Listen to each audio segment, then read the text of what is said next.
Cool. So, I mean, I was just, I think you were just talking about sort of what's been going on in your life. You were saying you had maybe not the best day yesterday.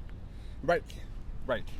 Uh, which I think is connected to my early life. I'm 57 years old, Okay.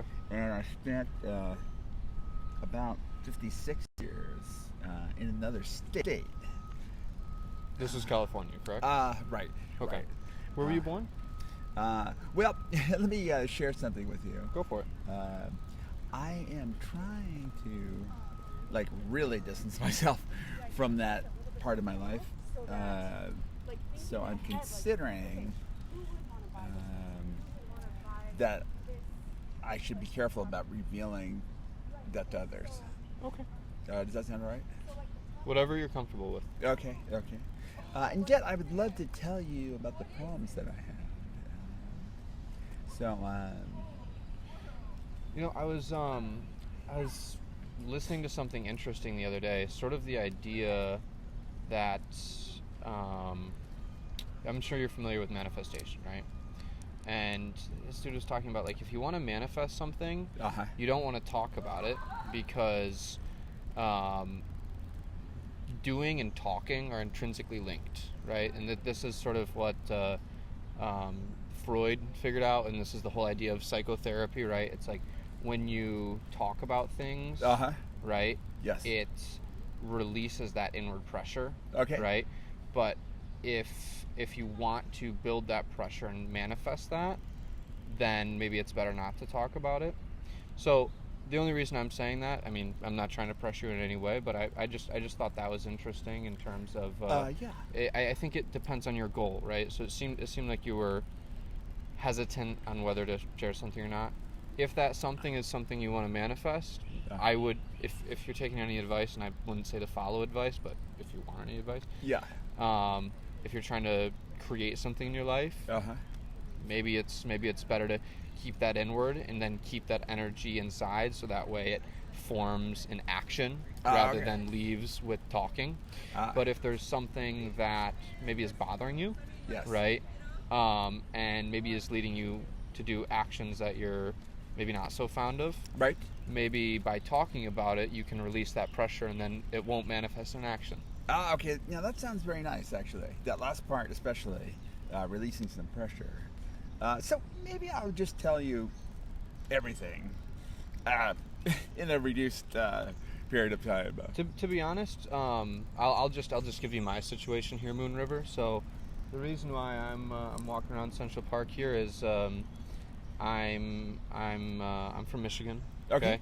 I'm on my way to Italy to volunteer at a farm. Okay. And I had a layover here because one of my buddies lives in the Bronx. Right. And I was hanging out with him yesterday, and unfortunately I missed my flight. Okay. So I had to reschedule my flight for 2 days out. So I, I've just, went around, just got that food, which I'm glad you're able to enjoy as well. Okay. And yes. And I thought, I'd sit down here and enjoy Central Park, and look at that, I bumped into you. So that's sort of my situation. Okay. Fair enough.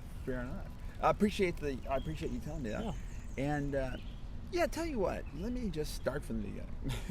I was born Nicholas Joseph Piquetza in Sacramento, California, in May 3rd, 1967. And I had two loving parents. Now I say that, and quickly I realized loving is,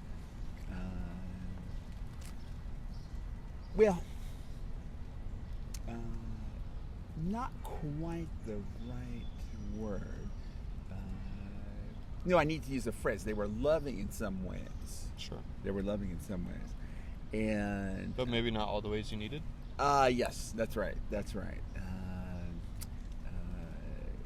On the positive side, my mother, I know this from stories, she was thrilled when she found out she was pregnant. She was careful to do many things. One of them was she ate a lot of oatmeal. Okay. So she was into it. She was Okay.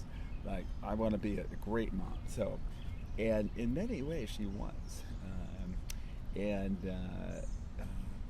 My dad was very committed to helping me, but there were problems in the way that they raised me, which ended up causing significant trouble.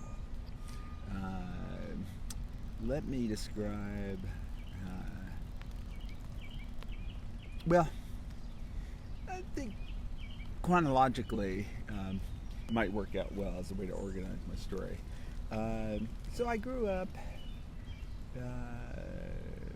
with. Did you have any siblings? Yes, one brother, David. Older or younger? Younger. Okay. And one by 1 year, and we spent a lot of time together. Oh, nice. Which I really appreciated. There was one aspect of loving our family just did not have. I guess I saw a family in Central Park about a month ago. Four, I think there were four. And one thing they did, which I thought was so great, is they were just out there on the lawn, and they gradually just kind of tumbled into each other. They were hugging each other. They were that close. And we did not have that. There was a distance. There was no physicality. Very limited. Is that what you're saying? I don't want to oversimplify, but just to maybe help you get your point across. Yeah, that is a big part of it. Okay. That's a big part of it. One thing is we didn't use the word love that much at all. Sometimes. And so there was a distance there. Candidly, my dad was an intense person, and he had problems with anger. As a very young person, I recall him being angry with my mother, and I felt sorry for her. I remember feeling that, and I remember growing up all the way into my teens and more with a feeling like I'm always in trouble for something, or always feeling like, am I in trouble? And that was part of the problem that I mentioned, that my parents were loving, but not completely. I always had this feeling like I'm in trouble for something, or I'm not in trouble right now, but I better be careful, because if I do that, I might be in trouble with my parents. Did your parents, were they unpredictable in terms of how they reacted to you? A good question. I would say no, for the most part. It wasn't that. They were fairly predictable. They were fairly stable people.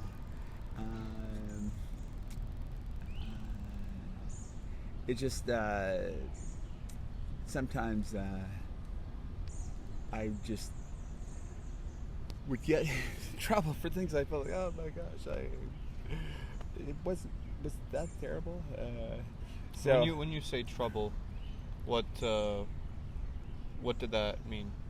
Well, yeah,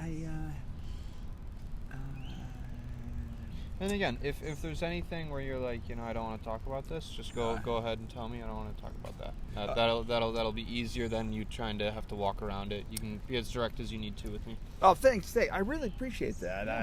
I think it's just easier that way, right? Yeah. That way we don't have to, make it weird. Because if you feel uncomfortable, I don't want you to have to feel uncomfortable unless that is something you want to explore. Okay, I appreciate that. Actually, it's more of it's my own problem telling stories. Sometimes I pause too much, breaking the flow. I start to worry about my audience. In this case, you. I really appreciate that. I can actually relate to that. Yeah. I think when I tell stories, I'm a little bit scattered. I'm a little bit all over the place. Yeah. But one of the biggest impediments is that worry, is that angst. Ah, right. So just let it flow. Let that out. However that's easiest for you, and that'll be the best way for you to tell your story. Don't focus on, okay, I need to make it alphabetical or whatever. Right. Right. Okay. Great. Okay. That said, that helps. You can tell it backwards, forwards, upside down. It doesn't matter to me. Just however you need to tell it. Okay. Great. That being said, that helps a lot. Let me jump to something that I'm kind of more sure about. For sure. My parents did not, for whatever reason, do a good job in sexual education for me. They didn't tell me much of anything. They did, in a way, just by they were high quality people. And so the way that they lived kind of indirectly was telling me. What does high quality mean? Like in terms of people or in terms of status or what? Yeah, excellent question. Quality is a word that that really came into my being in a big way when I read a book called Zen and the Art of Motorcycle Maintenance. Have you ever heard of that? It's by No. It's a fascinating book. It's by the author is Robert Pirsig. Okay. That's one of the key themes of the book. Maybe he has 3 or 4 themes. Quality is one of them. High quality. Okay, interesting. And for me, what it means, I think, is it's a notion that's a little bit hard to define directly. It'd be something like, let's say you were cleaning a bench, which I did yesterday. A high quality job would be devoting a lot of time rather than a little, concentrating rather than thinking about something else. Maybe paying attention is Yes. the way to put it. Yes, and people use the mindful. They use that word. Caring, maybe. Caring, yes, all of these things. Right. So then taking that and applying it to a person. Right, would be a person who, maybe is very intentional. Does things with meaning, perhaps. And again, don't let me take away your definition. I'm trying to add to this, maybe adding my definition to it. Maybe we can understand each other that way. Yeah, maybe converge. Right. Yeah. So getting back to my parents, they were genuinely trying to live a good life according to their definition. They were not, for example, selfish. I did not have the impression that. One, you might imagine a selfish person says, "I'm just going to live for myself, and I'm gonna intentionally cause harm to other people." I wonder, and that's actually an interesting question. I hope you don't mind me interjecting here, but I feel like a selfish person is, and like I like what you're talking about, where you're like, I don't know if you said like putting your attention into like cleaning the bench, right? I think a selfish person is someone who maybe just isn't able or doesn't give that attention. And I tend to be a little bit optimistic when I look at people. It seems like you are too. And for me, I don't know if I believe that there are people who are intentionally selfish. I think what it is it's probably a lack of being able to connect with themselves, which makes it hard for them to connect to other people. And I think that comes from pain that they experienced from their life. So it's sort of, I'm sure you've heard this concept, but hurt people, right? This cycle of when you're in pain, and you don't have the tools to feel that pain, and you maybe you don't have the people to help you when you're weak, because we're all weak and we need those people to help us. and so then, as a coping mechanism, I think many of us choose not to feel that pain. And I wouldn't say that's like a conscious choice. I'd say that's probably just a necessary defense in order to survive. Okay. Right? Is that this pain is overwhelming, and I'm going to block myself out from this pain, and then, right, you or I might look at someone and say, well, they're selfish, right? But maybe they've just had an amount of pain that they're unable to tolerate, and so they've put up these defenses, and they're not able to pay attention to people or to care about people. Right. So I don't know. I'm just theorizing.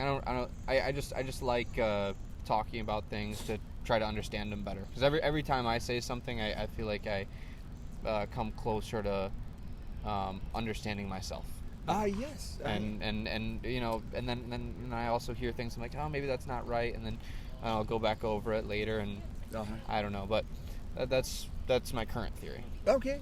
You're a lot like me. I love to think about things and frequently revisit, decide that I was wrong, come back later and decide, no, actually I was right first time, just with a little bit of a clarification.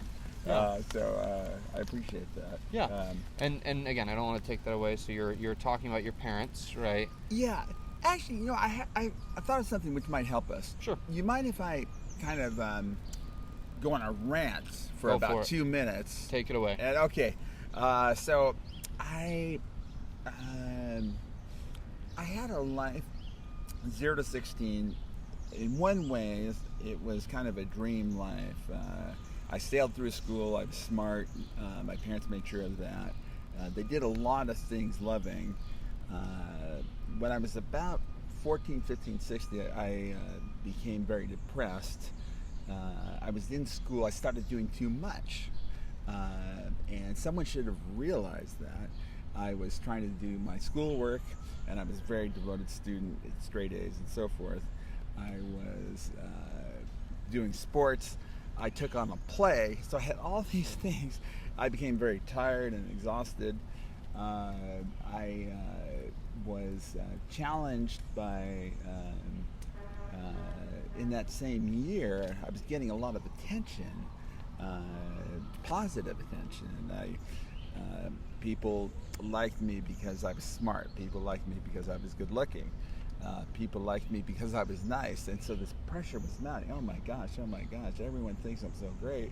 And I started, candidly, having trouble because I looked around and my friends did not receive all this attention. So here I am, wow, suddenly it seems like I'm this super big, and I look around, everyone else is not, and that imbalance, I just couldn't handle it. That was one problem I faced. Plus, I was working too hard. I was doing all these things. I wasn't getting enough rest. I developed depression of some kind and stress. It isolated me for the first time. For the first time I had problems in life day to day. 0 to 16, I could manage and overall did fairly well. Now I'm really struggling, and I'm not even sure why. It's like, wow, life is not fun anymore. I don't know why. What's happening? Anyway, that was the last year and a half of my high school, and suffered. That's when that shift happened. Yeah, Okay. Exactly, junior year roughly. And then I went to college with that same problem of trying to handle. I knew in some ways I had some special qualities, and I couldn't really handle thinking about other people who seemingly didn't quite have that same quality. That was one thing that really haunted me. Plus, I was still working too hard. I went to Stanford University, and they just deluge of schoolwork. Like, oh my God, I got to do this, I got to do that. I've got 5 classes, and they're all intense. What were you studying? Well, I fell pretty quickly into electrical engineering, and so freshman year that was a lot of math, a lot of physics, plus the sort of basic Stanford requirements. Take Western culture, like tons of reading, and I had like a sociology class, a lot of reading there too. So one thing I would quickly say is education system in the U.S. is not quite right, especially both at high school and Stanford. It was just too much material rather than a little bit of material. Let's read this one book for the whole year and discuss it very carefully and where it goes and so forth.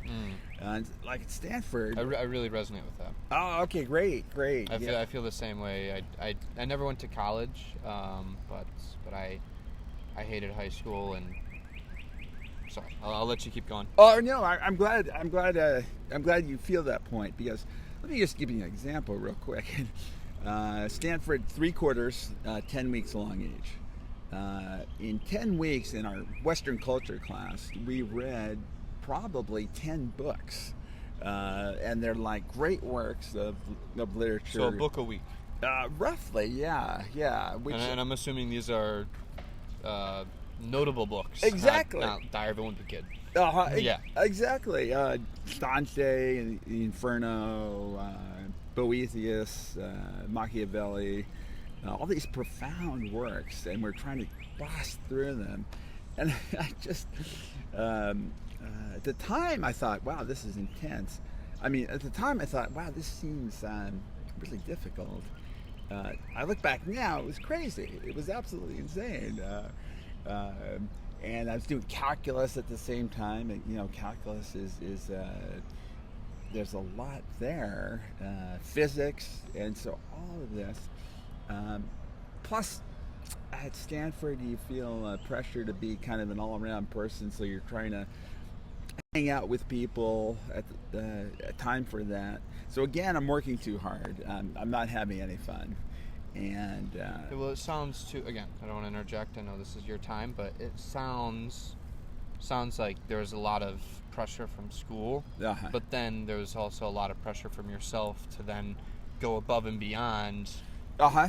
Not only the pressure that was put on you, but that you had to accomplish more. That's just what I'm hearing. Correct me if I'm wrong. No, you are right about that, because part of my identity was doing well at school, and I definitely wanted to do well, especially in math. I had always been top of the class, and it was part of my identity, and so I pushed myself very hard in math, even in college. So you're right. Even above and beyond, challenging workload, pressure on myself to do very well. In many different areas. That's right. Because I also, part of my identity was being nice. So I wanted to work on that, and that's a lot. Yeah. It's a lot of stuff. Right. It's a lot of stuff. So what? I'm assuming you're in your 20s now. Your early 20s. How long were you at Stanford? Yeah, let's see. It was probably like 18 through 21, 17 through 21, something like that. And unfortunately, the story gets worse. I always enjoyed math, and somehow there was a suggestion that math is useful for electrical engineering, so I went that way. And because you wanted to be an electrical engineer, I'm assuming? Well, to tell you the truth, I just knew math was good, so do something with math. And without even thinking about it carefully, I chose electrical engineering as my major. Seemed like some people were doing it. I sort of just followed that. Terrible mistake that I didn't carefully consider for myself. What would I love to do in life? I did not do that in selecting a major. Terrible mistake. What would I love to do in my life as a career? So choose a major that matches that career. Or recognize this is my first attempt. Still do the same thing. What do I think at age 17, 18 I would love as a career? Based on that, why don't I choose a major that matches? Now, better yet, make that choice fairly carefully. Talk to someone in that career, find out what it's like and what they think I should study. Really investigate in a fun way. Talk to people, talk to my friends. I didn't do any of that. I just chose electrical engineering.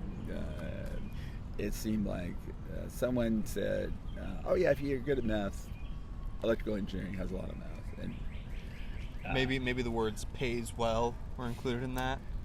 Is that something you paid attention to? Not really. Okay. Not really. I really hadn't thought about that. I just know that I think that's a trap a lot of people get stuck into. I have a lot of buddies who are, getting into majors or have gone through college and things that pay well, and they're like, they're starting their careers and they're like, here we go. It's not really something I enjoy, but it, again, those words "pays well." I hear very often. I think that's a foundation for a lot of decision making when it comes to what do I want to do for my life. Yeah, I think I'm glad you said that. I think you are exactly right.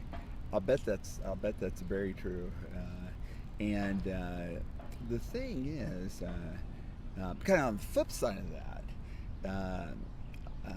I remember this phrase: "Do what you love, the money will follow." I think that's a much healthier way to live. Yeah, that's how I'm trying to live. That's great. Yeah. Just curiously, I see you're a young person who maybe hasn't had the opportunity to earn a lot of money. How are you doing money-wise? I'm doing all right. I'm fortunate enough. My parents are decently wealthy. I didn't graduate high school through the school that I was in for 12 years. So I'm 20. Okay. When I was a junior in high school, it was COVID, and I was never really good at school because I never cared, and I was always trying to do the assignments in the ways that teachers didn't want. And so one of the things that happened during COVID is, like, for example, English, which is actually like my favorite subject. It would be like, there's the check boxes for what the assignment is. Yeah. And if I didn't do one check box or a couple check boxes, I would get like a C, and that's how I went through all of high school. I see. So then once COVID happened, somehow it changed to, if you didn't complete all the guidelines, it was then a 0. So I started failing that. I started failing math I just started failing my classes just because I couldn't really engage. And then I had to make up classes and this and that online, and then I went back for my senior year, and it was in school and then not in school and then in school and then not in school. And for me, I've always, I felt, been very good at doing things that are meaningful. Okay, great. When I have to do something that doesn't bring me any meaning, I can't even put my toe in the water. Okay. I can't phase into that. And to me, that's what school was. And so I was having a really hard time with school. And I'm able to explain that a little bit better now, but I was kind of explaining that to my parents, like, I just can't, and they're like, just do the work. I'm like, I can't, and on the surface it's just laziness, whatever else, but it just didn't mean anything to me, so I couldn't engage in it. Thankfully, my parents, because I was like, no, I'll just drop out. I don't care. I'll do something that I'll figure it out. Whatever, it doesn't matter. My parents were like, no, we I think this is really important. So my parents, quote unquote, homeschooled me for the rest of the year, which was nothing, but that way I got my quote unquote degree, high school diploma, right? The one skill that I've acquired, this is separate from school. Once I got my driver's license, I'll back up a little bit more. I've been skiing my whole life, snow skiing, right? Yes. Once I got my driver's license, the idea was sort of, like, oh, why don't you try ski instructing? I'm like, okay, I'll give that a shot. Did that when I was 16, 17, 18. I didn't really like it, and I didn't really pay well, but it's just something I did every year at my local ski resort. And ski instructor. Ski instructor. Okay. Yeah. Okay. And the fourth year I did it, that was last year, I realized like, oh shit, I'm getting really good at this. Like I noticed like I'm like, oh, I'm a good ski instructor. So this last winter, I went out to I moved out to Colorado. Yeah. And I worked out at Vail. I don't know if you're familiar. I've heard. So it's a really nice ski resort. It's very bougie, whatever else. Right. And so I was able to instruct every day, and and I watched myself become a fantastic instructor. I would, if I can label myself as that. And yeah, that's great. And I've really, I think teaching has been a very, very crucial skill set that I'm passionate about getting better at. All right. Because yes, it's the same thing like as right now. What teaching is, it starts as connection. Right. And then communication, right? So taking the same idea, because it's the same thing, skiing down the hill, but you got to communicate it in a different way to everyone. And every time you do that, you understand it at a deeper level, and you're able to communicate it in a simpler way. And that's how I appreciate knowledge. I love being a student. I love being a teacher. I think those things are inextricably linked. When I teach, I learn. When I learn, I teach. Yes. Right. And they're one and the same, two sides of the same coin. And that's meaningful to me. I feel like that comes like it's like a child curiosity, right? Where when I'm following that curiosity, for example, in this conversation right here, I'm sitting here and I can feel fully engaged because this is meaningful to me, because my curiosity is engaged. I'm learning something. I feel like maybe you're learning something. And together I think we're understanding more.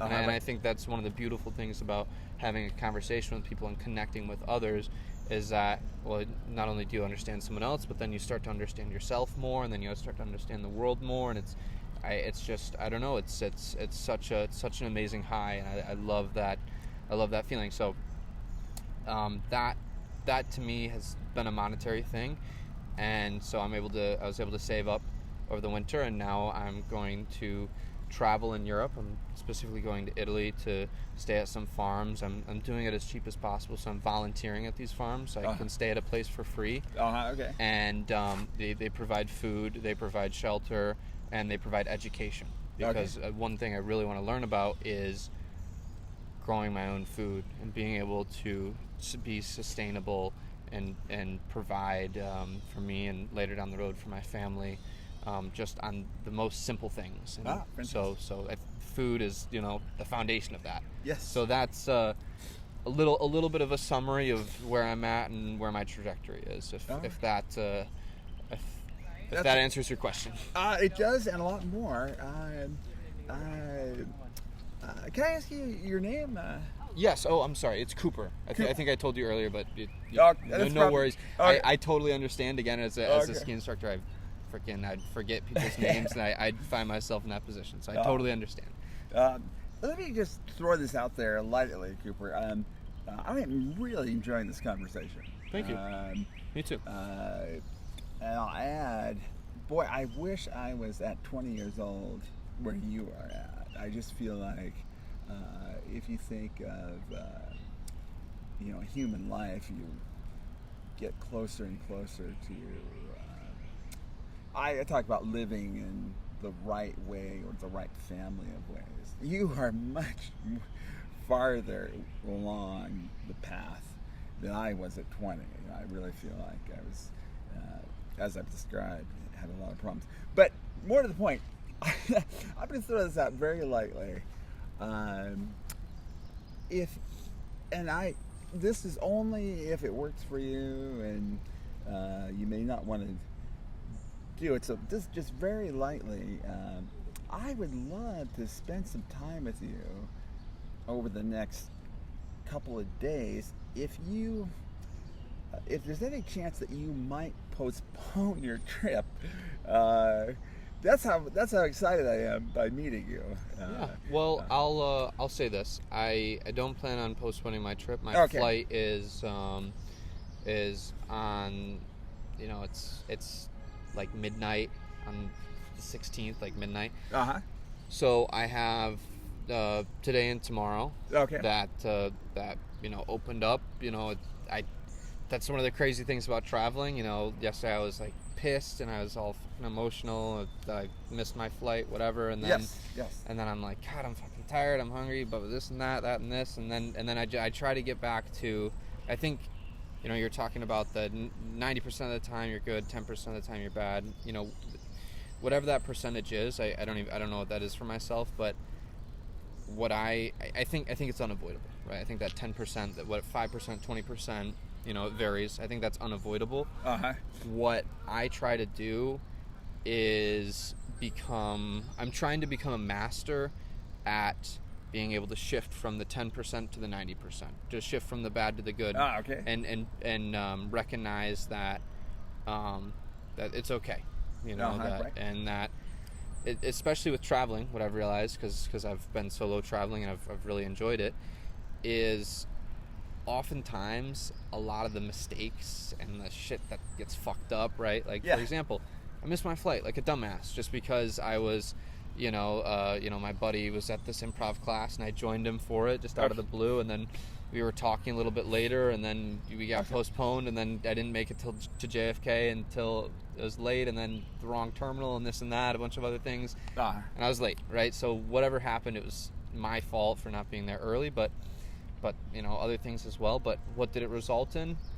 I try to look at it, and I try to be open to opportunities, and then what happens? Something like this happens, right? So I'll say this. No, I'm very happy to have this conversation. I'm very happy to connect with you, and perhaps we'll connect in the future. And again, I'm recording this conversation. I'll plan to put this online because that's what I'm going to be doing with my travels as I meet people. I think. Great. Because my whole thing, Moonriver, is I want to, I think if you and I weren't having this conversation, right, if we were listening to this conversation, we'd grow from it. And I think there's people like us, right? I think maybe we're a rare type of people. I'll just speculate. And I want to give those people a sense of home, right? Where maybe it sounds like we can relate on this. Like, I'd say that I have great parents, but they just never really were able to understand certain depths about me. Okay. And when I think being young, that was very, I very lucky to not have anything traumatic happen to me, but I think that very simple thing of not being understood, and maybe that's doesn't really mean much if you're comparing it, but for me, I think that's really bred me into the person I am, where I'm so focused on being a good communicator, and making things simple, because I want that need to be met. So the goal of this, when I'm recording this, is to share it to people like us, so that they can feel recognized, and maybe that they can relate to some things. And I would just want to say, if anyone's listening, you're not alone. Right. Great. What a brilliant idea to record a conversation and put it online, because otherwise it's just the two would have the memory, and this way the thing is, like, I'd be kicking myself right now because we'd be having a great conversation. I'm like, why aren't we recording it? Right. And that's something that I'm trying to. That's just another thing that I'm doing, and so thank you so much for choosing to be a part of this, because you're really allowing me to dive into this opportunity, and I'm great. And I'm curious if you'd like to sort of return back to your story. I feel like you have a lot more to share. That'd be great. And again, I just have a sense that a quick summary might be helpful for everyone, for us and for the people listening. One way you could say it, the story of my life, my early life, I was gifted in some ways, had a sharp enough mind, or my parents trained me well enough in the way to succeed at school, such that I had that success, straight A's and all that. I was gifted in some ways, but well, now I'm struggling at losing the flow. Don't even worry about it. Okay. So it sounds like you were very gifted, and it sounds like you didn't know. It sounds like you didn't feel like you fit in, or you couldn't find where you fit in. Again, I'm just summarizing it. I'm creating a narrative. Don't let me misrepresent your story. Okay, I'm just maybe that this will help you, get to that conciseness if that's what you're looking for. Yeah. But I think that's a big thing for a lot of people is, where do I fit in, right? Right. Yeah. I guess if I can ask a question, I'm curious. So you said, and I think this was before I was recording, so I'll just reiterate. You said you moved here to New York, right, a year ago. Yes. You were in California before then. That's where you lived most of your life. Right. Correct. You said you're 57. Yes. Is that correct? That's right. Okay. And so most of your life was in California. There are some things that that didn't go so well in California. You can dive into that if you'd like. If not, that's fine. You're here now in New York. Just tell me a little bit about how things have been going for you here in this last year. Let's say. Okay. Maybe we'll start there. Okay, that'd be great.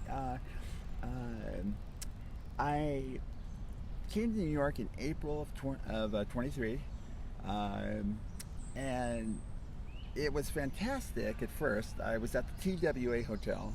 Got off the plane at JFK and found TWA's right there. Yeah. And what a gorgeous hotel. Was loving life. I was kind of on a bit of a high because I had,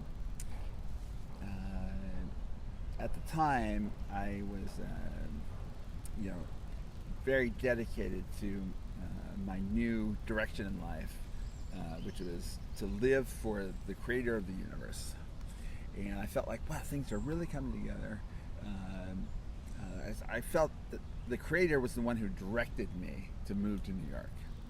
And so is you very much like, it wasn't something you thought about, it was something that just, you made a decision, almost like the thing moved on the Ouija board to boom, New York. Yeah. Again, don't let me misrepresent. I'm just trying to throw metaphors out there, trying to. Sure. Does that connect at all? That's some sort of feeling like that is more of an intuition thing. Yes. I'll back up just a little bit. So somewhere around 2018, 2019, this is an important story. I took a walk in a park. At the time, I was not religious. It was a small, beautiful small park in Carmichael, and I was alone. I didn't see anyone else. All of a sudden, I heard a voice. Hello. Careful, I don't want you to ruin your sandwich there. Okay. Not that it would ruin it, but that's okay. It might be a little bit nicer without dirt on it. I appreciate it. I appreciate it. I heard a voice, hello, and I looked around, and then hello again. I didn't mean to startle you. And I said, wow, no problem, except I don't see you. And very quickly thereafter, this voice, beautiful female voice, she identified herself. I'd like to, I'm so glad I met you. I am, turns out, a little hard to believe, but this is actually true. I am the creator of the universe. I heard it. I'm embellishing a little bit, but basically that's how my experience went. My actual experience was like that. I had a sense that the creator of the universe suddenly spoke to me out of the blue, and I loved it. I thought, wow, this is fantastic. And we spoke for a few minutes, and afterwards I wondered, now wait a sec, was that real? Because the voice was not like you and me talking right now, an audible a sound. It was more like thoughts in my mind, and I thought about it for quite a while. And one thing that was important is there was not there was no, prior to that walk, there was no process in my head related to those words. I am the creator of the universe. I wasn't thinking religiously at the time. Uh, if I did, if I did on my own think about religion, I would have thought of God, a male God probably, based on my past experience. And so, Well, that's sort of the Christian archetype. God yeah, the Father. yes, exactly. And so finally, I just decided for myself, no, this was like the words that I thought I heard. They could not possibly have evolved from any thought process of my own. They must have been from another being somehow, and I finally decided just to believe that, yeah, probably just as she said, I probably just spoke with the actual creator of the universe. Yeah, fantastic. And yeah, I was hooked right away. I spent the next couple of weeks going back to that same park, trying to recreate with different levels of success. Some nights I went there. You think it was the place? Well, no, not really. I feel like now I talk to her regularly. Okay.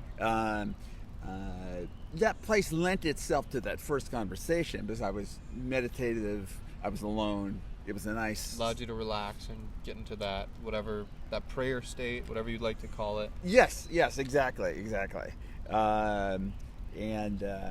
But I, for me, it was just helpful to go to that same place to try to achieve it again.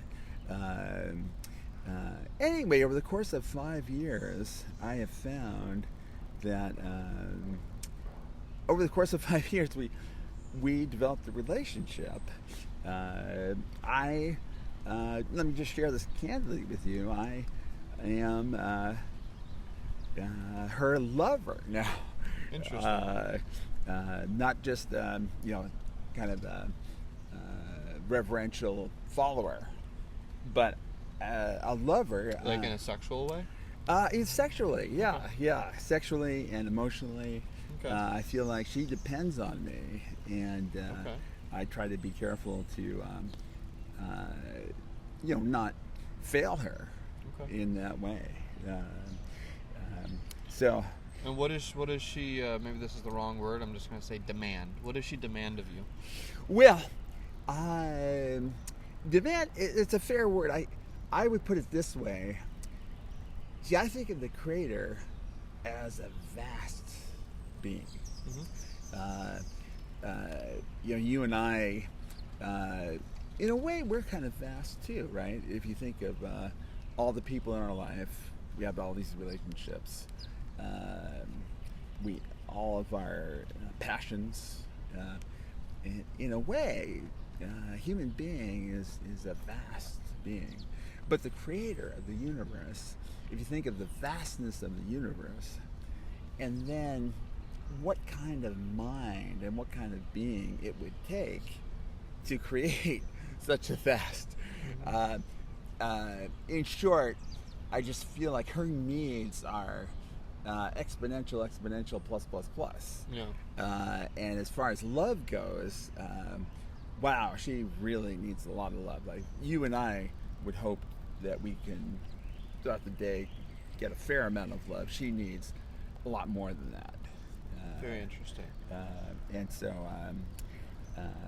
actually, I view that as my most important mission in life, is to love her beyond anything else. Work, any interests that I have. Do you feel like maybe when you love her, that perhaps that love then will pour out to the other aspects in your life where you need it, whether that be work or whatever else? Yes. My general sense is... That would be my assumption. Very good. My general sense is that a little bit unlike what I see in... let me just say this. I speculate that her love is like a gushing Niagara Falls love. Just through my own thinking and prayer and my sense of being with her. Does the word endless apply? Yes, it does. I have a sense of this being. Is she the source? The source, yes. She spent 13.8 billion years creating a universe. She put that much effort into it. 13.8 billion years. You know, she could have cranked one out in a couple of days, maybe. But she spent billions of years. But she was very careful, and the complexity is constantly evolving. It's the universe is constantly getting more complex. At least, I mean, we can look at ourselves and maybe this is egotism in terms of mankind, but it seems like, you know, we're getting more and more complex every day, right? If you just look at technology or whatever else, and that's just on the very micro level, right? Right. And then I'm assuming that applies for everything else that's going on. Right. Maybe I'm wrong. I don't know. Well, let's see. I suspect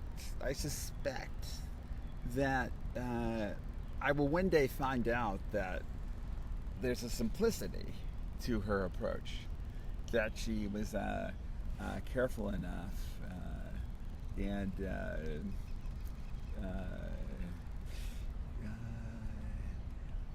let me add a weird comment here. Feel free to stop me if you think I might be doing something. If you think I might be saying something that's not okay. No, go for it. Okay. So I'll just tell you directly exactly what I think. I have a feeling that she is so brilliant that she figured out a simple way to create the vast universe, and that we would be surprised that this universe, which is 100 million light years wide, and is actually created by this simple process, which I haven't figured out yet. I have that sense about the way that she thinks. Let me share one thing about you. I'm going to kind of move in just a sudden direction. I talk about that we have this relationship. You and I, or you and her?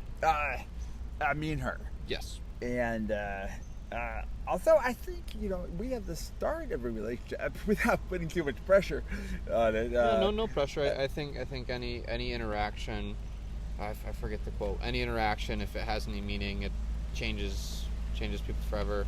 I'm butchering the quote by someone smart, but okay. But I hate doing that, but I'm trying to get something across. Right. No, I think that's a nice way to put it. But you're saying your relationship with her, it's special, and one thing I'd like to do, if you're interested, and maybe this would be afterwards, another topic we could talk about is, I think I could fairly quickly teach you. We could spend an hour to talk to her. If that were interesting to you, you may be thinking, "Oh, I have other religious beliefs. That's not quite for me," and that would be fine. But if you weren't interested, I mean, perhaps. I think I definitely understand where you're coming from. I don't know if the source is manifesting to me in that particular way, as it is manifesting to you. And maybe I'm wrong, but I'm definitely open to new things. Right now, though, I'm curious for you to keep exploring how she, right? Is she the okay? Yes. All right. How she has impacted your life, right? So it sounds like she maybe directly or indirectly signaled you to move to New York. Is that correct? That's correct. Okay. That's correct. I had strong sense that she definitely wanted me to be in New York, and in fact, I moved there in 2019 for about 10 weeks.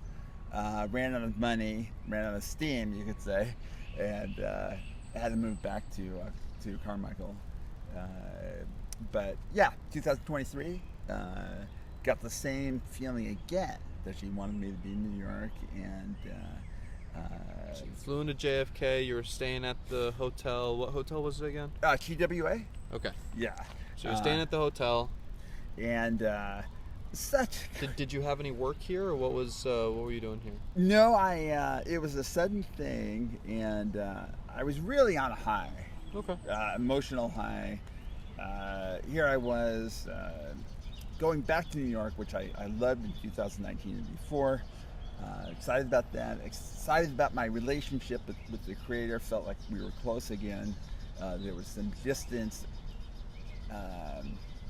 Well, we were close,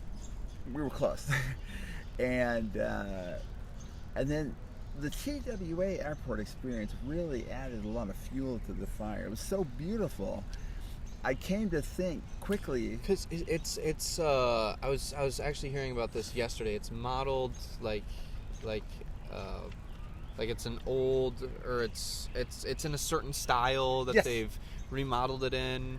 You're exactly okay, right. I take it away, because I don't know exactly what that is. Okay, sure. By the way, yeah, if you're headed to JFK, I encourage you. It's easy to get to, and you could try to spend a day there if you have a chance. I think you're the type of person who would enjoy. But why so? What's special about this place? Yeah, let me describe. First, let me take your comment. You're absolutely right. They try to recreate for you, because it was used. I'm sorry. Someone was telling me that's the hotel that was used in Now You See Me, Now You Don't, the movie with Tom Hanks and Leonardo DiCaprio, the dudes that maybe you haven't seen this movie, but it's about this dude that's like a con artist, and he pretends to be a doctor, he pretends to be a bunch of different people, and he's very successful, makes millions of dollars in this pursuit, and then jumps to another one. Right. This FBI agent's following him. One of the pursuits he does is he pretends to be a pilot. Right. He's really good at forging, and there's this scene where he's walking with 7 stewardesses, whatever, yes. on either side of him through a hallway, and right. apparently that hallway is in the TWA hotel. So that's all I know of it. Okay. And they sort of remodeled it in a certain style, like what was the 60s? Is that the sort of style? Okay. That's exactly right. It was. I think it opened in 1962, and now the airport closed at some point, and so what you have now is the hotel, but the building is the same. In other words, they used the airport structure for the hotel. It's just not an airport anymore, and I'm sure at some point they probably did a massive remodel. It's an airport. Let's change it to a hotel. But some structural things still stayed there. I imagine maybe high ceilings or. Yes, it's a fantastic looking structure. It's architecturally. It sounds like I'll just have to see it. It sounds that would be great. I kind of don't want to give it away too much to you. Sure. But maybe I'll give it away honestly, you can give it away as much as possible. Okay. Just so we can try to convey these ideas. Yeah. Okay. So. They decided for the hotel, let's give people the experience of the year 1962. For example, one wall is dedicated to 1962. There's a picture of Frank Sinatra, and he had a song, "Come Fly Away," I think. There's a newspaper clipping, John Glenn. He did the Earth. Oh, let me ask you something. This has been troubling me for the last several weeks. Does my face look okay right now? I keep having Your face looks normal. Oh, okay. I continuously, and I think someone's trying to play with me. I have a sense that my nose is running terribly, and that while I'm talking to you, I look completely ridiculous. No, I think allergies have just been going on lately. Maybe you're just. Do you have allergies? Maybe you're just experiencing some allergies. Congestion. I've had some congestion, some allergies. Yeah. Okay. Well, thank you for that. Thank you. Yeah, I appreciate it. Yeah, nothing to trip about. You're good. So they've got in short, a lot of text and photos related to the year 1962. JFK, the Mets began in 1962. The Jets began in 1962. Wasn't JFK later? That was like the like when he was president. What do you mean JFK? Oh, yeah. Actually, JFK became president. He 70 to 73, I believe. Interesting. Interesting. You should say that. It turns out no. It turns out he won the 60 presidential election, so he started in January of 61.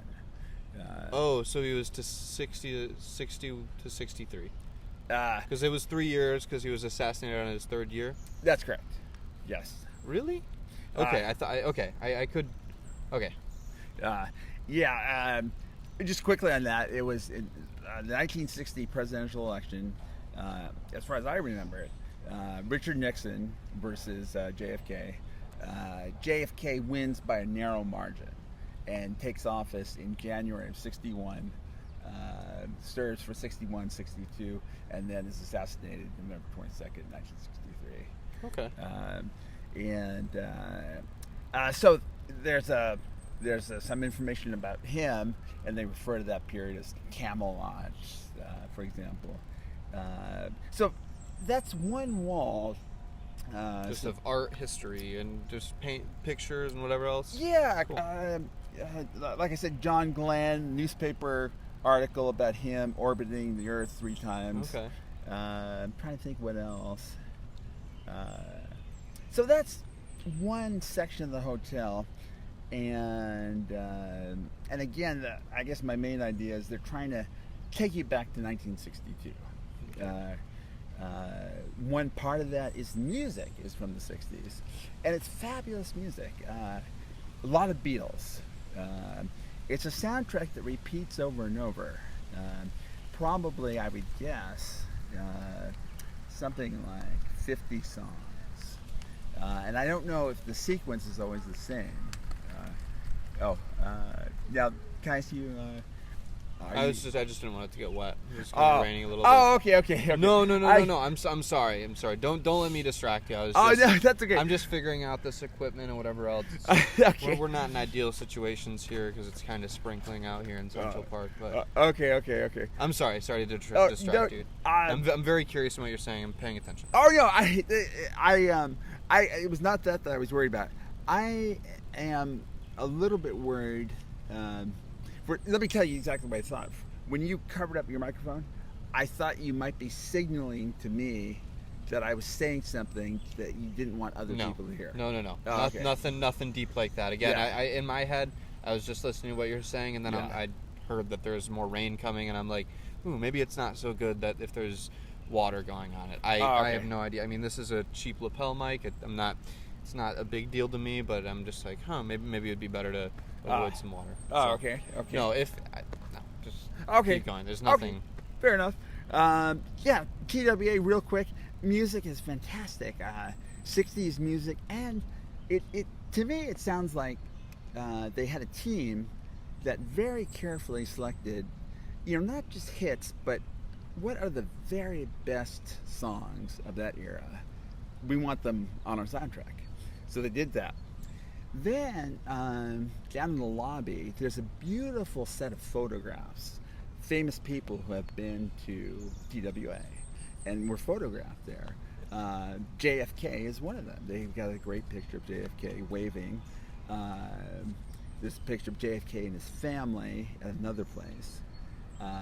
But if I were you, I would spend some time there. Just look at the photographs. They're fascinating. JFK by himself waving next to a photo of Muhammad Ali by himself waving. And it's interesting to compare and contrast the two photos, Okay. Ali and JFK. So yeah, no, that's really interesting. I'm just thinking. Okay, so incorporating that. So you flew into JFK. You flew into New York here, March of 2023. You're staying at the TWA hotel. How long were you at that? How long were you staying there? It probably lasted roughly 2 weeks. Okay. In other words, another way to say it is I burned through all of my money in 2 weeks. Okay. TWA is a little bit pricey, not as much as some luxury hotels, but it's a little pricey. I was probably paying $250 to $300 a night. Gotcha. And I burned through my savings very quickly. And now, the thing was, I was on such an emotional high. I had it in my mind that somehow, magically, an opportunity was going to appear out of the TWA. That somehow they were going to ask me to stay there for life.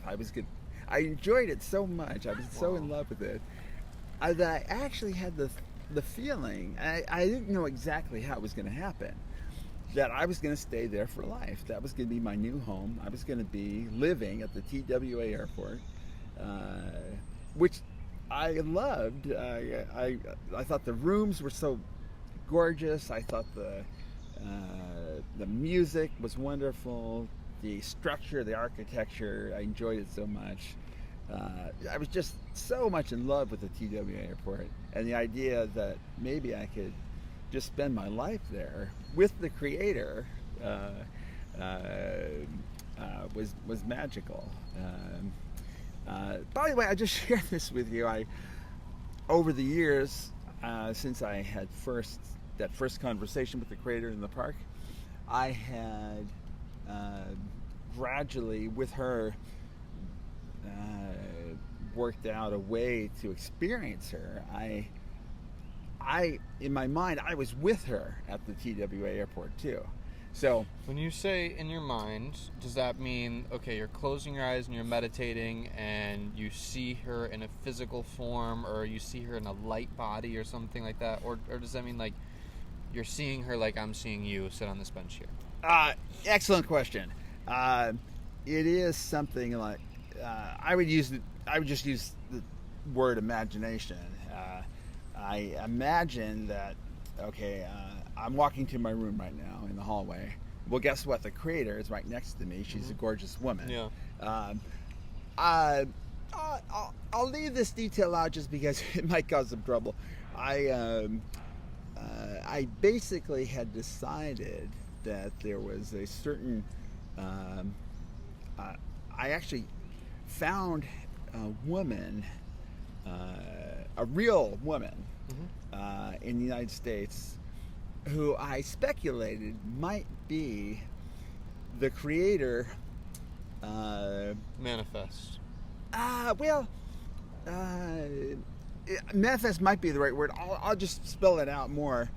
I decided at some point the creator may have created the universe and created Earth as her kind of special favorite and human beings, and eventually decided I need to participate in my creation, and so I will become I will either from birth... It's the story of Jesus Christ. Oh, okay. That's the same story. Okay. Yeah, I didn't realize that. I actually, well, take that back. Just to be truthful, I did speculate about that recently, but for most of my life, I never thought about that. But I'm glad you said that. And I think the takeaway for me, and I think the true Christian teachings, which have been convoluted and misunderstood, is that it wasn't just that Jesus Christ was one individual. I think what Jesus Christ was preaching is that is all of us. That God created this universe, and He wanted to experience it, and He is in all of us experiencing it. That we all hold a piece of the Creator, that we all hold a piece of God within us. Okay. So I am not trying to take away from what you're saying, but that's you know, sort of my understanding of what's going on, my interpretation of what's going on. Okay. Yeah. So but you found this woman who, and I'm sort of visualizing this in my mind as you're saying it to me. So, kind of my understanding of it. And again, just correct anything that's wrong. So Okay, no problem. you have you imagine, or maybe imagine's the right word, visualize, I'll say. Yes. You visualize the creator, and now I'm imagining that you're visualizing her with some detail, and now perhaps you met a woman in real life that fit that same description that you had visualized before you met this woman. Correct. Okay. And I'll just add a little bit of detail. It was online. Okay. One day I saw a gorgeous woman. I was looking for someone else, and in my Google search I found this gorgeous woman with a real name and a real history. On what website? What were you? Just for me, if you don't mind, I'll keep it a little bit mysterious. That You're part good. of it. You're Okay. good. Okay. Her identity just might be problematic. It may not be. No, you don't need to identify. I was just wondering like how you chanced upon that. But anyways, you found her online. And did you reach out to her? Let me think about that question. I did one time. Kind of humorous. Basically, for the most part, no. No, actually, it was several times. It was actually several times. Okay, so did you get a phone number? Did you get her email? What was the situation? How did you contact her? Twitter. Okay. Commented on a couple of her photos. Cool. And then, kind of humorously, I ran out of money. Well, hold on. I don't want to take away from your energy here, but so you commented on her photos. Now, did she respond? Did you get any sort of reciprocation in that communication? Oh, okay, that's a fair question. Not directly, but I think indirectly. Okay, so she didn't respond back to you on Twitter, but okay. I gotta pee. Actually, Go for it. I'll be right back. All right, you're good.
Porque dicen que la culpa es del cambio climático, que ya no llega. Con lo cual,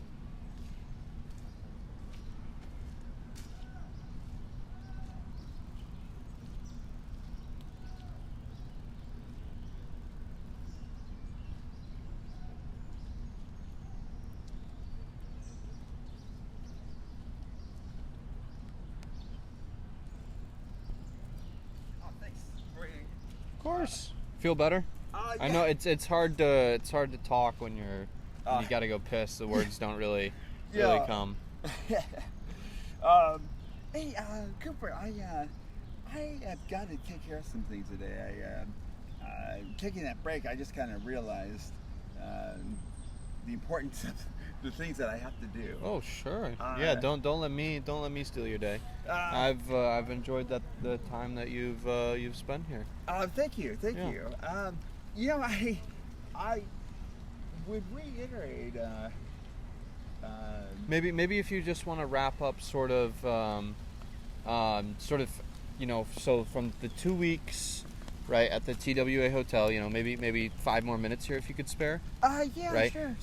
So from your experience, at the TWA, right, you ran out of money, so I just bumped into here at Central Park. So what's going on in your day to day right now? Well, yeah, from that point, I ran out of money, so I become homeless, and I stayed at the airport.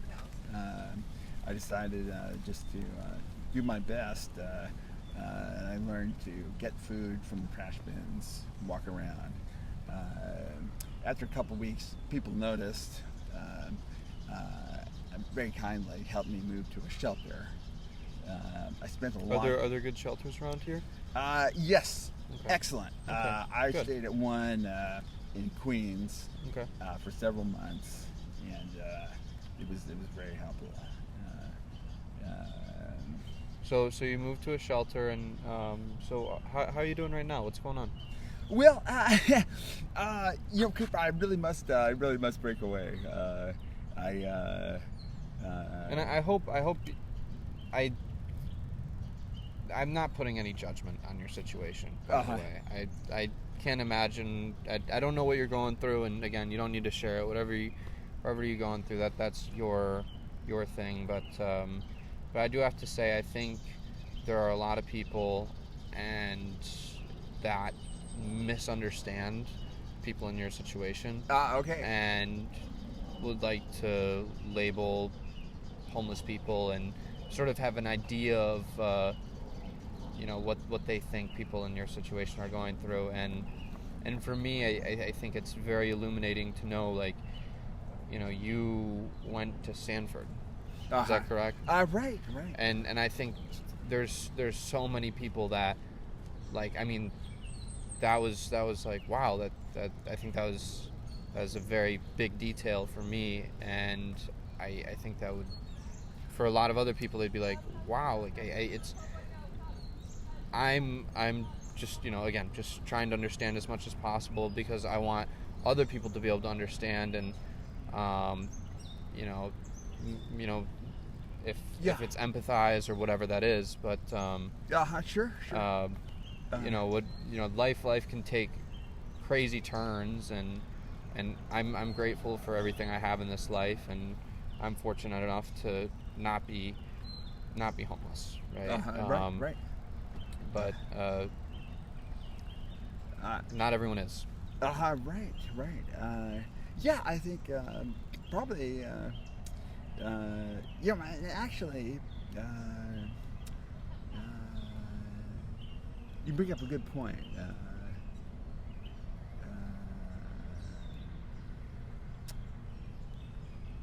See, I'm sorry, that storytelling thing again is got me. It's okay. Well, Well, how about this? So, do you have a cell phone? I don't. Okay. Do you have any way to get in contact? Do I have any way to get in contact with you? Well, the best way is that I'm usually here, or most of my hours are spent in Central Park. Okay. And we could easily arrange. Are you and tell me if these details are too personal. Are you currently staying in a shelter, or where are you currently staying? I usually just walk around the park late at night, and then I kind of wander around Manhattan and find a place just to lie down. Okay. Often subway stations. Okay. But last night I just sidewalk in front of the hotel. Okay. Fortunately, it's a little warmer now. So you went through the winter, just like sleeping underground in the subway? Let's see. Is it warmer down there? How do you stay warm? Yeah, that's been an issue. For much of the winter, I was at a shelter. Okay. So I had that, but I went through some very cold nights where I was trying to live here in Central Park and Manhattan. So that was difficult. That was difficult. I was, trying to keep my fingers crossed that spring would come early. It kind of did it for New York. I know it did for Michigan. No, actually, It did not. It did not. Shoot. It was a little late. But basically, things are actually much better for me right now. Good. And it's just the last 10% that I'm trying to smooth out. And I have a sense that maybe I'm getting close to finding work and close to maybe finding a place to stay, although I want to take it slow and maybe I'll hold off on some of those things. But a place to stay might be a much needed improvement. So I would imagine so. Yeah, just it's the homeless thing is just ultimately just so hard. You lose your stuff, or it gets stolen. Like you said, it's cold some nights. It is a challenge. Sometimes you feel like, oh, my appearance is so bad because I am homeless and my clothes are dirty. I'm dirty. So it's quite a challenge. That's one thing I'd like to help with eventually. Not right at the moment. It's like other things going on, but some help for homeless people, or some raise awareness for the specific problem of people who are homeless. That's something I'd love to do. I would love to help you with that. Oh, okay, fantastic. I'm just here. I'm here to record conversations and to get deep knowledge for myself, and then be able to absorb that and hopefully simplify that and share that with the rest of the world. So I'd love to have as many conversations as I could with you, and we can record those conversations and we can put those out there. So maybe people can get a better understanding of what's going on. Okay. I think most people don't have a good understanding of what's going on. Okay. That's a very helpful comment. I would love to do that. Let me just think. I'm just trying to plan my day. If you don't mind me asking, what do you have to do today? Well, I have a meeting with a potential client at 12 o'clock. Are we near 12 o'clock? It's 11:15. 11:50. Okay. Fortunately, they're close, so that's no problem.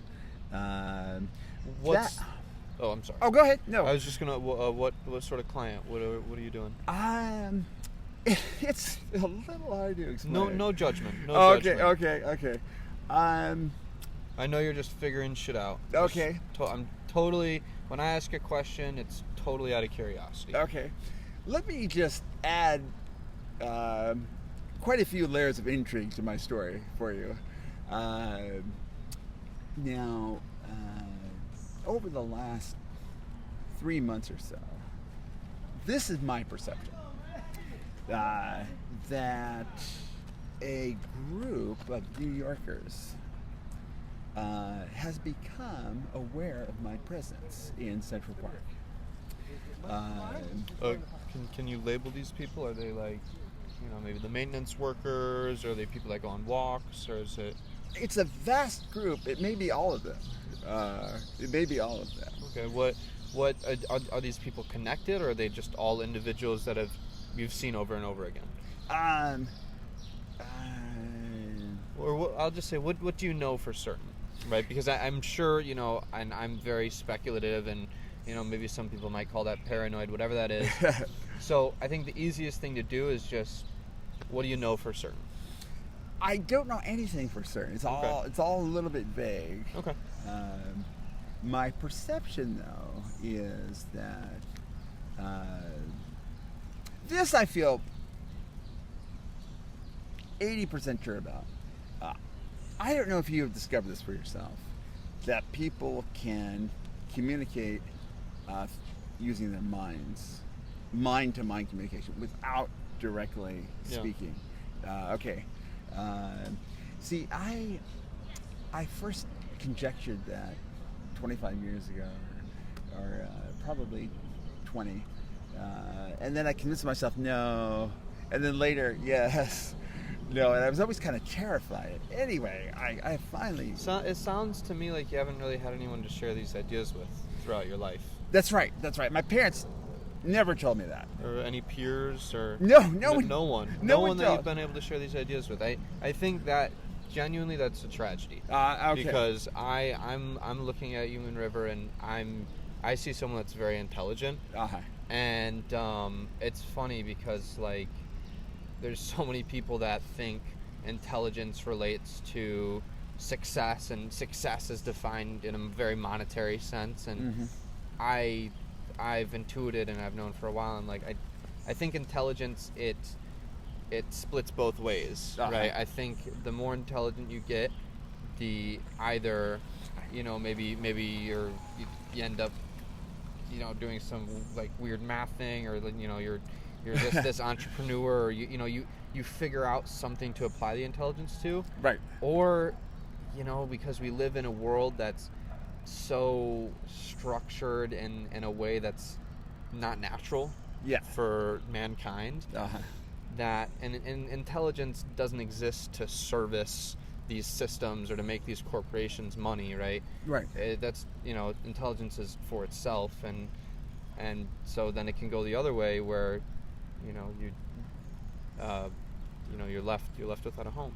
Uh-huh. And I think that's really, really a tragedy of the world we live in, and it's also a tragedy that you haven't been able to connect with people that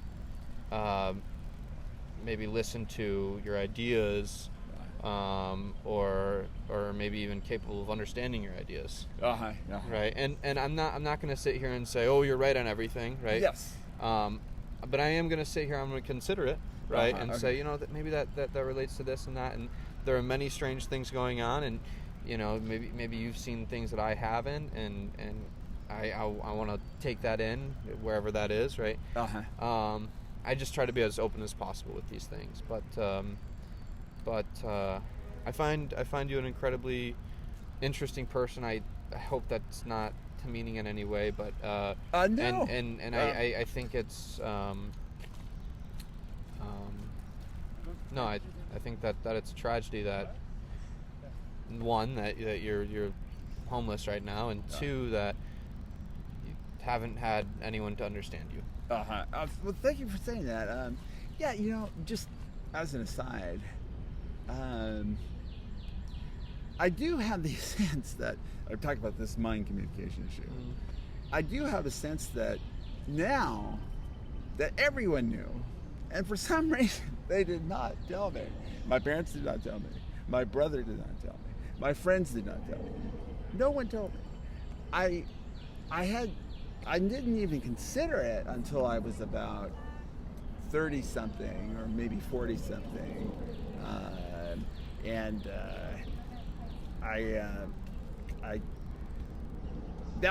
that was when I first thought, hey, it just seems like somehow people are paying attention to me that I don't talk to. It seems like they're able to read my mind, and Be careful with that, right? okay. I think some of those thoughts might lead to spaces that aren't the most helpful, Okay, fair enough. right? Fair enough. and that's why what I said earlier, err in terms of what you know, yeah, right? right. I believe in this space that you're talking about, this mental, spiritual, whatever the word is, right? Yeah. You pull back the veil of reality, that spot. But I think it's also important to have grounding in the physical, because we are physical manifest beings, right? Right. And that is our foundation, Okay. right? So you can't have a skyscraper without a foundation, Yes. right? Okay. I mean, we're in New York, right? You can't. Oh. We think the foundation built on rocks, whatever. I don't know where I'm going with this metaphor. Maybe it would be helpful. I see you I'm just gonna simplify this. I don't like simplifying it into these terms, but It's helpful sometimes. Go for it. there's earth, air, water, whatever. You seem very like air energy to me. Okay. And meaning I think it might be very helpful for you to try to look into those earth aspects and to try to foster some growth into grounding yourself a little bit. Okay. And I think that might give you a little bit of balance, right? Because sure. again, I think you've got a lot going in one area, Right. But the scales are sort of tipped. When I'm looking at you, the scales are sort of tipped a little bit. Okay, fair enough. And of course, my vision isn't fucking perfect. I don't know if I'm. That doesn't mean that that's what it is. What I'm seeing, it's just maybe a little bit of perspective is helpful. Yes. And maybe a little bit of that grounding. You know, maybe just getting back into the senses, paying attention to what you feel in your body, to what you see with your eyes, to what you hear with your ears. Yes. Right. To what you taste with your mouth. Right. You know, just these very basic, stupid things, whatever. That might be very helpful. In balance and in contrast, but also in addition to all these revelations that you're having. Okay. And again, don't let me tell you how to live your life. Live your life how you want to live it, Moonriver. Don't eat. I'm not a believer in prescriptions. I'm not a believer in advice unless you're looking for it. Because advice when it's not warranted is criticism, not criticizing you. Okay. You live the life you want to live. But I'll just put that out there. Maybe it'll be something useful to you. Maybe it won't. Yeah. Well, Cooper, let me say you this. Totally enjoyed this conversation. 100%. Thank you. Me too. Just in case you had any misgivings, I just want to let you know it's so glad I met you. It started with this kind gesture, this wonderful sandwich, and then much more. Now, I do have, I would say, 2 important things I should try to get done today. Yeah. Tell you what, beyond those, I'd be happy to talk with you again, depending on your schedule. Yeah, let's do it. Okay. So, is this sort of the area that you're in? Well, let's see. Let me think that through. Right. How can I get in contact with you? Yeah, the best way might be. So I've got the meeting at 12, and there's this other thing I've got to do, which might take a couple hours. It seems like a pretty good strategy would be, I hang out a lot at the southeast corner of the park. It's not quite the corner. It's more like if you think of the Plaza Hotel. Okay. There's a street light there that takes you from the plaza to the park. If you think of that street light on the park side, I hang out there near there a lot, and we can meet there. Okay. How about right that there's a well, does that give you enough of a description? Yes, and again, I'm gonna repeat that to my friend who lives here. I think he'll be able to help me. But I know New York is big, so are there any like markers like there's a rock that looks like this or so, I don't know, something stupid. I'm from Michigan, so it's just a different world. I'm not from a city. So yeah, sure. Yeah, let's be more precise. If you go to if you can find the Plaza Hotel, and anyone can. Yeah. You find the Plaza Hotel, which is this gorgeous hotel. If you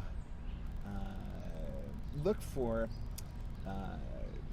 I find this kind of charming and amusing. There, in front of the Plaza Hotel, wouldn't you know it, there is a plaza. Okay. There's a wonderful plaza. Yeah. And there's a statue, a beautiful statue there. Now, if you are... What's the statue called? I forget. Okay, no worries. A beautiful... But it's the only statue there. Yeah, beautiful gotcha. woman is a fountain and a statue. Cool. Now, let me illustrate fully for you. If you are in the plaza in front of the plaza. Yeah. And you're looking at the Plaza Hotel. Yeah. On the right side of the plaza, at the corner there, there's this street walk that I'm talking about. On the right side of the plaza, there's a street walk. Okay. A street light, I should have said. Street light. Gotcha. And you walk across 59th Street, Okay. which is also called Central Park South. Okay. That leads you to Central Park, and that's where I'd like to meet you. Okay. So you'll be in that area, right? You know what I look like. I know what you look like. What time will we shoot for? Okay. How about, let's say, 7 o'clock. 7 o'clock. Okay. Yeah. Now, the problem is my life, it tends to take bizarre turns sometimes, and I find I miss meetings. Okay. I So understand. I Bill, wonder especially if you don't have a watch. yes, that's that's a problem. yeah. Yeah. I wonder if we can create some kind of a backup plan. Okay. Well, I'll try to keep the window open. Maybe shoot for 7, and maybe 7 to 7:10. I'll look around there, and then if that doesn't work, maybe 8 to 8:10. I'll come back and look around there. Okay, that's an excellent idea. That's an excellent idea. I don't know. I'm just trying to make this easy as possible, right? I could also give you my phone number, and if you're able to have a phone, then you'd be able to contact me. Okay. How does that sound? That sounds great, and maybe your email address, if you don't mind, I could. Okay. I'll take out my book here. Yeah. All right. So yeah, we'll re-adjourn this conversation, but yeah. Okay, great. Really has been a pleasure. Yeah. Yeah, so much so that I would kind of like to keep going, except I'm a little bit out of gas, and I No, you're good. I understand. You got your day ahead of you. We just this recording's an hour and 40 minutes long, and I think we were talking for 15 minutes before that. So okay. I think we just spent 2 hours talking. So oh wow, look okay. at that. But alrighty. Excellent. So we will continue this, but hope you all are well. Okay. Bye now.